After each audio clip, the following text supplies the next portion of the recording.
Meanwhile, it's back to real life. New bombshells in the trial of the man accused of killing American sniper Chris Kyle and his friend.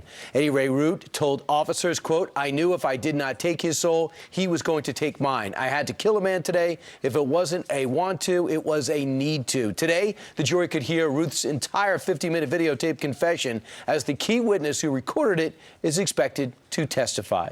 The defense claims the former Marine was a psychotic at the time. So do these developments help or hurt his case? Here for a fair and balanced debate is former prosecutor Dan Schorr and criminal defense attorney Heather Hansen. Again, we're not debating his guilt. We're debating on whether he gets committed or he gets life in prison. And first to you, Heather, is he hurt by those new revelations? Listen, you can spin it both ways. The fact that he, for example, we know that he said that they weren't speaking to me and that's why I shot him. That's going to go towards the prosecution's idea that he knew right from wrong. However, he then later said, oh, he's going to forgive me, no problem. That goes to the idea that he didn't know right or wrong. So ultimately, a lot of what he did and said can be spun, and you're going to hear from forensic experts, psychologists, who are going to try to spin it each way. Who the jury believes may be the final arbiter of who wins. That was a really strong day, another strong day for the prosecution for the life in prison. Right. We know the defendant has mental illness. That's not up for debate. The question is, does it rise to the level of a legal insanity defense where he didn't know that what he was doing was wrong? One example of evidence for the prosecution is he fled from the police. So if you know something is wrong, you might flee from the police. But if you don't know it's wrong, you have no reason to flee from the police. I want you to hear now the 911 call. His sister called in after they encountered their brother to talk about what the state that she saw him in. Let's listen. He said that he killed 2 guys. They went out to a shooting range, and he's all crazy. He's psychotic. I don't know if he's on drugs or not.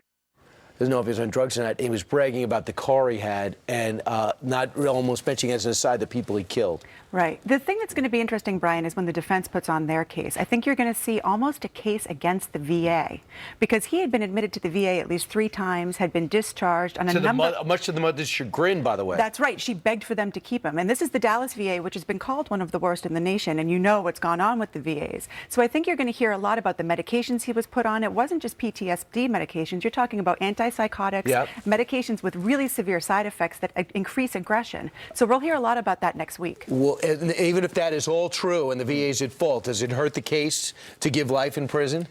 Well, I think the prosecution case is still overwhelming here. There's no doubt that he shot both people and killed them. And there is evidence that he knew what he did was wrong. He told the sister, according to 911, that he had committed murder. And he told law enforcement that he had done it because they wouldn't talk to him. So this is all strong evidence for the prosecution. You know, some of the things that they found in this house, just run through it, drug paraphernalia, marijuana, prescription pills, and drugs. So he's mixing prescription drugs with alcohol. He's also lacing his marijuana. I want to bring you something else. It's in the paper today.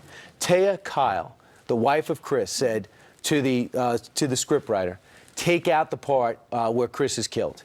And the fact that that is not portrayed at all, does that allow this case to go forward in a more unbiased way? Definitely. Either way, no matter how they portrayed it, it would not have been true to life because we don't know exactly what happened there. And to take that out, I think she's smart. You know, she has said that insanity may be an explanation, but it's not an excuse. I think she wanted to make sure there was a clean trial. Right. Jurors would have been told to disregard it, but of course that's difficult, and it's better that it was left out. And she wasn't thinking prosecution. She was thinking about her kids. I want my kids to remember the man that lived, not how he died. Which, as it should be. Absolutely. No winners here, but it's fascinating to get your legal perspective. Dan Schorr, Heather Hansen, thanks so much. Thank you, Brian.